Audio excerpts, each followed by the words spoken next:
பிஸ்மில்லாஹிர் ரஹ்மானிர் ரஹீம். நம்ம இந்த ஒரு வகுப்பில் இதை பற்றி தான் நம்ம நினச்சி போகிறோம். இன்னும் ஒரு ஆழமாக வந்து பார்க்க போகிறோம். தக்குவா நம்முடைய வாழ்க்கையில் ஏற்படுத்தக்கூடிய மாற்றம் என்ன, தக்குவா இல்லை அப்படின்னா நம்முடைய வாழ்க்கை எப்படி இருக்கும். ஏன்னா அழைப்பாளர்களுக்கு, சீர்திருத்தவாதிகளுக்கு அடிப்படையான முதல் தேவைன்னு ஒன்று இருக்குது. அடிப்படையான முதல் தேவை இதுதான், இந்த தக்குவா தான். இப்போ யார் வந்து அல்லாஹ்வுடைய பாதையில் போகணும்னு நினைக்கிறாங்களோ, யார் வந்து அல்லாஹ்வுடைய பாதையில் செயல்படணும்னு நினைக்கிறாங்களோ, இப்போ யார் வந்து அல்லாஹ்வுடைய பாதையில் தன்னை தயார்படுத்தி கொள்ளணும், தன்னை பண்படுத்தி கொள்ளணும்னு நினைக்கிறாங்களோ அவங்களுக்கு தேவையான பண்புகள் இருக்குது. அவங்களுக்கு தேவையில்லாத, அவங்கள்ட்ட இருக்கக்கூடாத பண்புகள் என்ன செய்து இருக்குது. நம்ம கடந்த உரைகளில் சில உரைகளில் இணைஞ்சிருப்போம். அவங்களுக்கு இருக்கக்கூடாத சில பண்புகளை பற்றி பார்த்துருப்போம் இல்லையா. அதுவும் கம்ப்ளீட் ஆகலை, அப்படி நிற்கிது. இப்போ இதில் அவங்கள்ட்ட இருக்கக்கூடிய ஒரு முதன்மையான பண்பு தான் இந்த தக்குவா. இப்போ இந்த தக்குவா வச்சு தான் அவங்க என்ன செய்ய முடியும், இந்த பாதையில் வந்து அவங்க வந்து நடக்க முடியுமே தவிர, இந்த பாதையில் அவங்க செல்ல முடியுமே தவிர, அப்போது இது இல்லைன்னா ஒரு ஸ்டெப்பு கூட அவங்க என்ன செய்ய முடியாது, எடுத்து வைக்க முடியாது. பாருங்கள், நல்லாவே புரிஞ்சுக்கிடுங்க.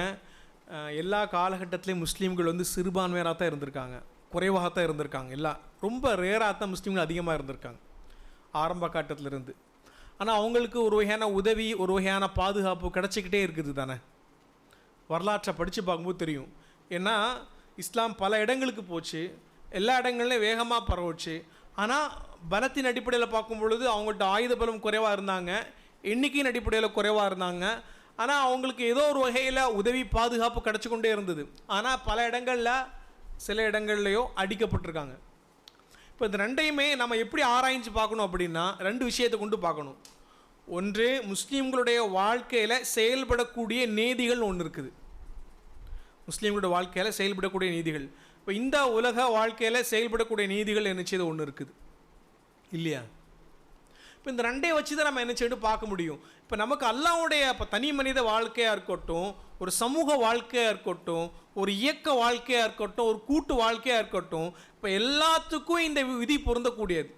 நாம் சிறுபான்மையராக தான் இருப்போம், நாம் குறைவாகத்தான் இருப்போம், நம்ம எல்லா வகையிலையும் பலவீனங்களாகத்தான் இருப்போம், அதாவது வெளிப்படையான காரணங்களை பார்க்கும் பொழுது. ஆனாலும் நமக்கு அல்லாஹ்வுடைய உதவி கிடைக்கும், அல்லாஹ்வுடைய பாதுகாப்பு கிடைக்கும். அல்லாஹ் மனிதர்களை கொண்டு நேரடியாக மறைமுகமாக நம்மளை பாதுகாத்து கொண்டே இருப்பான். இப்போ அவங்க நபி ஸல்லல்லாஹு அலைஹி வஸல்லம் அவர்கள் தங்களோட அழைப்பு பணியை தனி மனிதராக தொடங்கினாங்கல்ல. அவங்க நினச்சிருந்தா உடனே கொலை பண்ணியிருக்கலாம் தானே. அழைப்பை அதனுடைய ஆரம்ப கட்டத்திலே தடை செய்திருக்கலாம் தானே. பல்வேறு சமயத்தில் அவங்க நினச்சிக்கிட்டே தானே இருந்தாங்க. தனி மனிதராக இருக்கும்போது நினச்சாங்க, கொஞ்சம் பேர் 10-15 பேராக இருக்கும்போதும் நினச்சாங்க. இப்போ அதுக்கப்புறமும் நினச்சி கொண்டு தான் இருந்தாங்க. அவங்க அதுக்கான முயற்சிகளை மேற்கொண்டு கொண்டு தான் இருந்தாங்க. ஆனால் அவங்களால் நபி ஸல்லல்லாஹு அலைஹி வஸல்லம் அவர்களை கொல்ல முடிஞ்சுதா?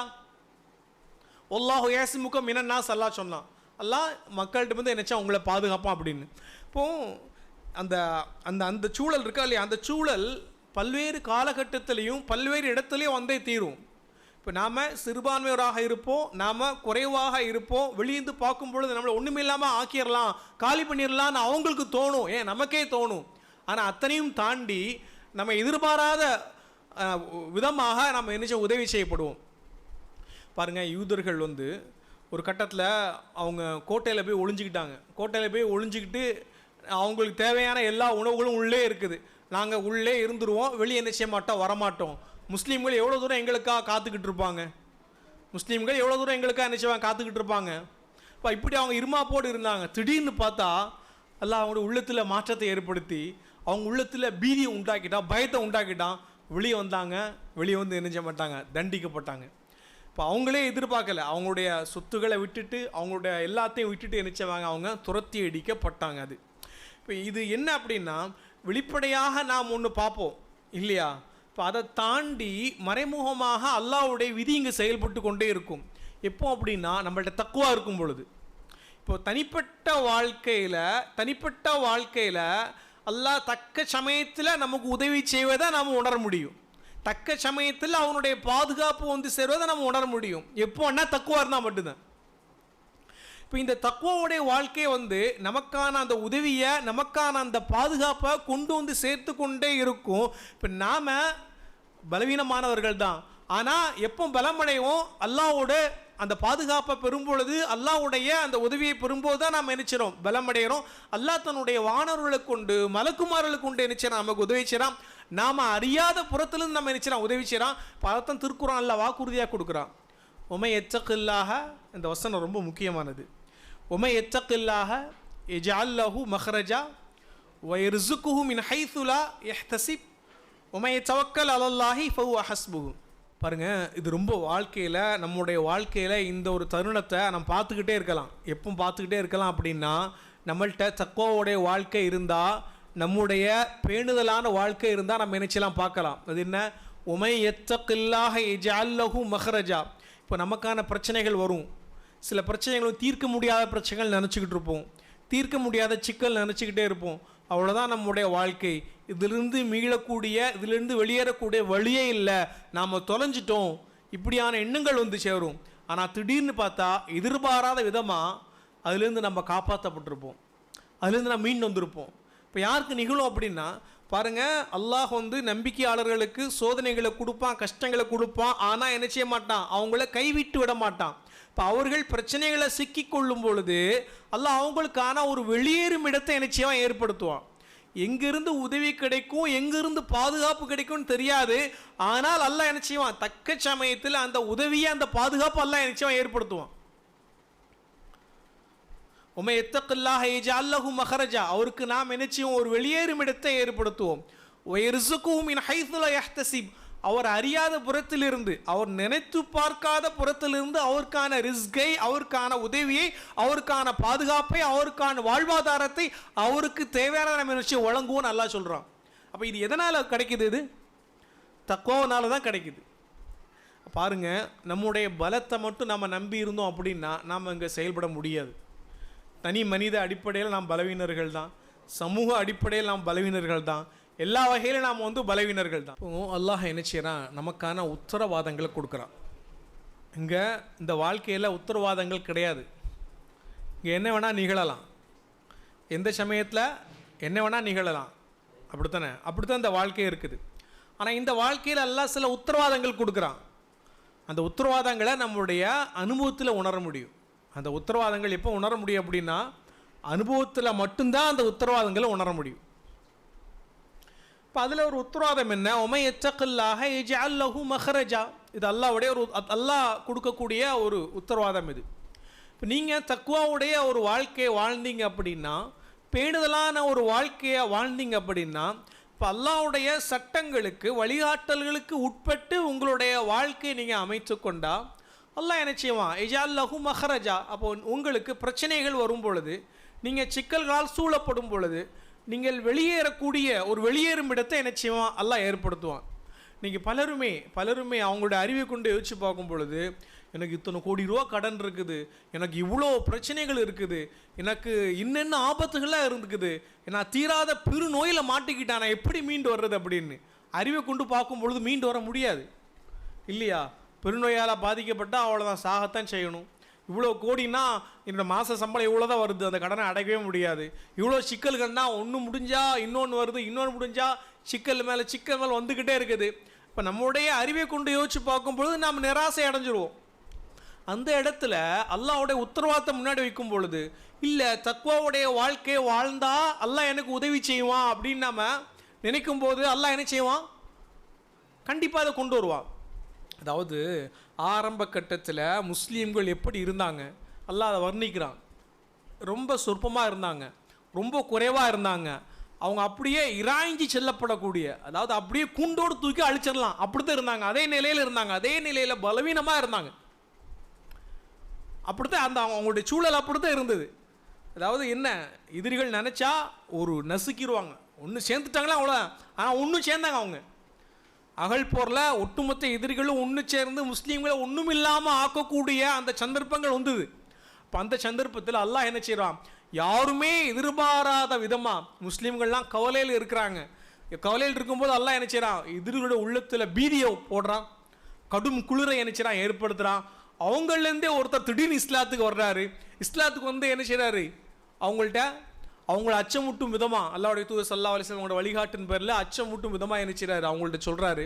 இப்போ இதெல்லாமே தற்செயல் நிகழ்வுகளாக நடக்கலை, லக்கி இல்லை. இதெல்லாம் என்ன? இறை நீதிகள். இப்போ இந்த இறை நீதிகளை நம்முடைய வாழ்க்கையில் உணர முடியும். எப்போ உணர முடியும் அப்படின்னா, இப்போ நம்முடைய வாழ்க்கையை அதற்கேற்ப மாற்றிக்கிட்டான், அந்த பேணுதலான வாழ்க்கையை அமைச்சுக்கிட்டான். இப்போ அல்லாஹ் இதை சொல்லியிருக்கான்னா நான் அதை செஞ்சே ஆகணும். இப்போ அல்லாஹ் தொழுவு மாதிரி கட்டாயிட்டு இருக்கான், நான் எந்த தொழுகையும் மிஸ் பண்ணிடக்கூடாது, நான் ஜமாத்தோடு தொழுதே ஆகணும். அல்லாஹ் என்னுடைய செல்வத்திலேருந்து ஜக்காத்தை கொடுக்கணும்னு சொல்லியிருக்கான், நான் கொடுத்தே ஆகணும். இப்போ அல்லாஹ் என்னென்ன காரியங்கள் எல்லாம் செய்யணும்னு சொல்லியிருக்கான், நான் செஞ்சே ஆகணும். இப்போ அது எப்படி நம்ம எந்த அளவுக்கு நமக்கு முடியுமோ அந்த கெப்பாசிட்டி மீறி, நம்முடைய சக்திக்கு மீறி அல்லாஹ் என்ன செய்யலை, இதை நமக்கு விதிக்கலை. இப்போ அல்லாஹ் நமக்கான ஒரு சட்டத்தை கொடுத்துருக்கான் அப்படின்னா அது நம்முடைய சக்திக்கு உட்பட்டது. இப்போ இல்லாத ஒருத்தனை பார்த்து நீ ஜக்காத் கொடுன்னு அல்லாஹ் சொல்லலை, இல்லாத ஒரு பார்த்து சொல்லியிருக்கானா? இப்போ யார்கிட்ட இருக்கதோ அவன்கிட்ட என்ன செய்ய அல்லாஹ் சொல்கிறான் ஜக்காத் கொடு அப்படின்னு.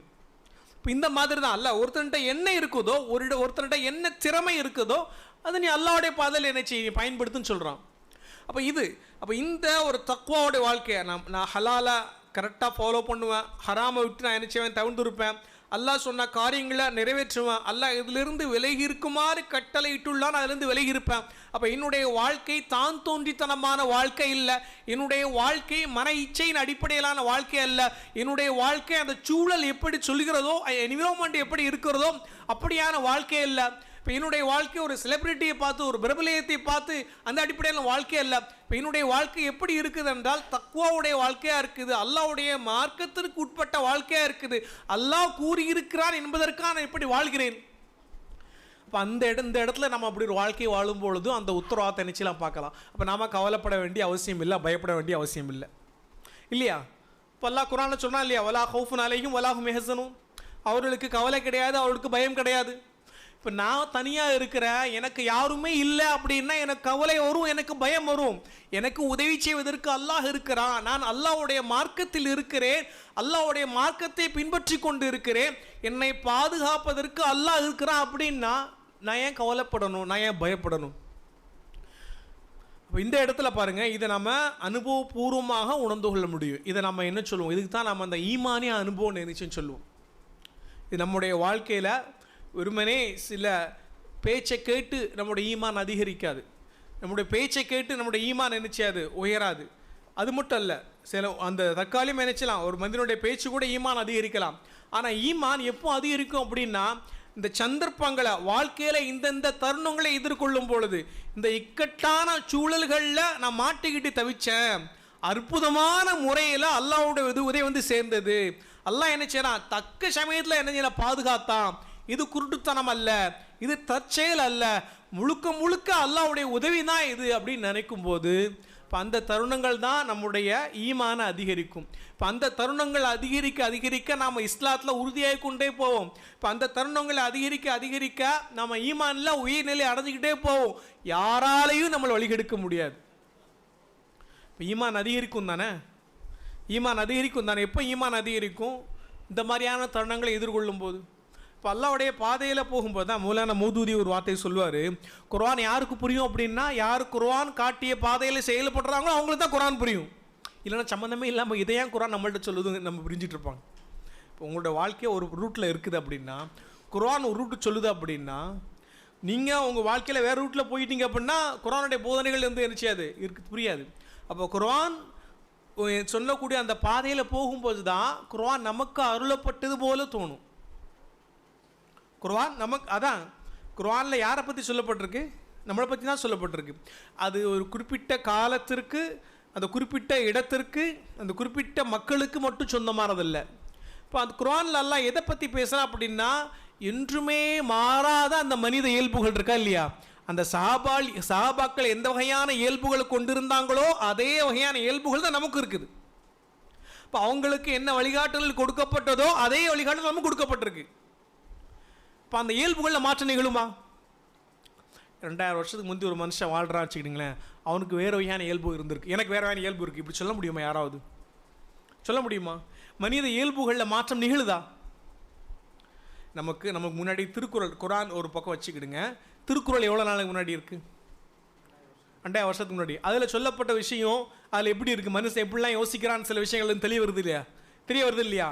இப்போ திருக்குறள் இருக்குது, நம்ம தமிழில் சிலப்பதிகாரம், இந்த மாதிரி நிறைய விஷயங்கள் இருக்கா இல்லையா, அரபிக்கில் இந்த மாதிரி நிறைய எக்கச்சக்கமாக இருக்குது. அதிலிருந்து மனித இயல்புகள் அந்த காலத்தில் இந்த மாதிரிலாம் இருந்தது, இந்த காலத்தில் இப்படிலாம் மாறிடுச்சுன்னு ஏதாவது ஒரு சின்ன ஒரு விஷயம் யாராவது சொல்ல முடியுமா? மனித இயல்புகளில் மாற்றமே கிடையாது. நீங்கள் 5000 வருஷத்துக்கு முன்னாடி எந்த மனுஷன் எந்த இயல்புகளோடு வாழ்ந்து கொண்டிருந்தானோ அதே இயல்புகளோட தான் இப்போ உள்ள மனுஷனும் இருக்கிறான். மாற்றம் வெளித்தோற்றங்களில் தான் நிகழுது. மாற்றம் என்ன? அவனுடைய வெளிப்புற அம்சங்களில் தான் மாற்றங்கள் நிகழுது. அப்போ குர்ஆன் அந்த சஹாபாக்களுக்கு, அந்த சஹாபாக்களோட வாழ்க்கையில் இப்போ அந்த மனித உள்ளம் இருக்கா இல்லையா, மனித உள்ளம் ஒரே வகையான இயல்புகளை தான் கொண்டு இருக்குது. இப்போ அந்த சஹாபாக்களுக்கு கொடுக்கப்பட்ட அந்த வசனங்கள் அப்படி நமக்கு பொருந்தக்கூடியதாக இருக்கும். இப்போ குர்ஆன் எப்போ நமக்கு பொருந்தக்கூடியதாக இருக்கும், குர்ஆன் எப்போ நமக்கு முழுமையாக புரியும், குர்ஆன் எப்போ நமக்கு வழிகாட்டல் அமையும் அப்படின்னா, நாம் அந்த குர்ஆன் சொல்லக்கூடிய அந்த பாதையில் செல்லும் போது தான் நாம் அதை உணர்ந்து கொள்ள முடியும். அப்போ அந்த தருணங்கள் இருக்கா இல்லையா, இப்போ இந்த தருணங்கள் தான் ஈமானை அதிகப்படுத்தக்கூடிய தருணங்கள். அப்போ இந்த தருணங்களை நம்ம கடக்கும் போது தான் நம்ம இஸ்லாத்தில் உறுதியாகும். வேறு மனிதர்கள் நம்முடைய இஸ்லாத்தை உறுதிப்படுத்த வேண்டிய அவசியம் இல்லை. இப்போ நமக்கும் அல்லாஹ்க்குமான தொடர்பு இருக்கா இல்லையா, இப்போ இந்த இடத்துல இது குருட்டுத்தனம் கிடையாது, இது தற்செயல் கிடையாது, இது லக்கு கிடையாது, இது முழுக்க முழுக்க அல்லாஹ்வுடைய உதவி, இது முழுக்க முழுக்க அல்லாஹ்வுடைய பாதுகாப்பு. பாருங்கள், எப்போலாம் முஸ்லீம்கள் இஸ்லாத்தை கைவிட்டாங்களோ, குர்ஆனை கைவிட்டாங்களோ, இப்போலாம் அவங்கள்ட்ட அந்த பிஜாகத்தோட அனாச்சாரங்கள் அதிகரிச்சதோ, அப்போல்லாம் முஸ்லீம்களுக்கு ஆபத்துகள் சேர்ந்துருக்கு. அப்போலாம் முஸ்லீம்கள் அடிக்கப்பட்டிருக்காங்க. முஸ்லீம்கள் அப்போ என்ன பேசியிருக்காங்க, நாங்கள் எங்கள்கிட்ட வெளிப்படையான பலம் இல்லை, இப்படி தான் பேச. ஆனால் அசல் பலம் என்ன? அசலில் நீங்கள் சிறுபான்மையாக இருக்கிறீங்க, உங்களோட பலசாலியாக இருக்கான், உங்களோட எல்லா வகையிலும் பெட்டராக இருக்கான். அப்போ எதன் காரணமாக நீங்கள் பாதுகாக்கப்படுகிறீர்கள், எதன் காரணமாக நீங்கள் உதவி செய்யப்படுகிறீர்கள்? அப்போ அந்த தக்வா இஸ்லாம் அப்படிங்கிற அதன் காரணமாக தான் நீங்கள் பாதுகாக்கப்படுறீங்க, இப்போ அதன் காரணமாக தான் நீங்கள் உதவி செய்யப்படுறீங்க. இப்போ நாம் இந்த வசனத்தை, அல்லாஹ் சொல்லக்கூடிய இந்த வசனம் இருக்கா இல்லையா, இதை நம்முடைய வாழ்க்கையில் உணர முடியும். எப்போ வாழ்க்கையில் உணர முடியும் அப்படின்னா, அந்த ஒரு தக்வாவுடைய அந்த வாழ்க்கையில் தான் நம்ம அதை உணர முடியும். இப்போ ஒமை யத்தகில்லாஹ யஜ்அல் லஹு மஹ்ரஜா வ யர்ஸுகுஹு மின் ஹைஸு லா யஹ்தஸிப். ரிஸ்க் அப்படிங்கிற வார்த்தைக்கு என்ன அர்த்தம்னா வாழ்வாதாரம். அல்லாஹ்வுடைய புறத்திலிருந்து நமக்கு கிடைக்கக்கூடிய ஆரோக்கியமாக இருக்கட்டும், அறிவாக இருக்கட்டும், செல்வமாக இருக்கட்டும், நல்ல மனைவியாக, நல்ல கணவனாக, நல்ல பிள்ளைகளாக, யாராக இருக்கட்டும், எல்லாமே ரிஸ்க் தான். அப்போ இது அல்லாஹ் இந்த வசனத்தை எங்கே சொல்கிறான் அப்படின்னா, தலாக்குடைய வசனத்தில் சொல்கிறான். அப்போ இது அங்கே திருமணத்துக்கு மட்டும் பொருந்தக்கூடிய விதி அல்ல, மனித வாழ்க்கையில் ஒட்டுமொத்தமாக செயல்படக்கூடிய விதியாக என்ன செய்திருக்குது. இதை நாம் புரிஞ்சு கொள்ள வேண்டிய அவசியம் என்ன செய்திருக்குது. அப்போ இந்த தக்குவா தான் நமக்கு அல்லாஹ்வுடைய பாதுகாப்பை கொண்டு சேர்க்கும். இந்த தக்குவா தான் அல்லாஹ்வுடைய உதவியை கொண்டு சேர்க்கும். இப்போ தக்குவாவுடைய ஒரு வாழ்க்கையை வாழும்போது நமக்கான உத்தரவாதங்கள் இருக்குது. நாம் பயப்பட வேண்டிய, நாம் கவலைப்பட வேண்டிய அவசியம் இல்லை. நம்ம தனி மனிதனாக இருக்கட்டும், ஒரு குடும்பமாக இருக்கட்டும், ஒரு சமூகமாக இருக்கட்டும், நமக்கு அல்லாஹ்வுடைய அந்த உத்தரவாதம் இருக்குது. அல்லாஹ் என்ன செய்வான், நமக்கானது என்ன செய்வான். என்னுடைய முயற்சி அல்ல, என்னுடைய திறமை அல்ல, என்னுடைய ஆற்றல் அல்ல, என்னை படைத்து பராமரித்து கொண்டிருக்கக்கூடிய அந்த பேராற்றல் மிக்க அல்லாஹ்வுடைய உதவி இருக்குது, அல்லாஹ்வுடைய பாதுகாப்பு இருக்குது. அப்போ தக்க சமயத்தில் எனக்கான உதவியை கொடுக்க வேண்டியது, எனக்கான பாதுகாப்பை கொடுக்க வேண்டியது, எனக்கான ரிஸ்கை கொடுக்க வேண்டியது அல்லாஹ்வுடைய பொறுப்பாக என்ன செய்து இருக்குது. இந்த உத்தரவாதத்தை நம்முடைய வாழ்க்கையில் இது கொண்டு சேர்க்கும் அப்படின்னா, நம்முடைய வாழ்க்கையில் தக்குவா தான் இந்த உத்தரவாதத்தை கொண்டு சேர்க்குமே தவிர வேறு எதுவும் என்ன செய்யாது சேர்க்காது.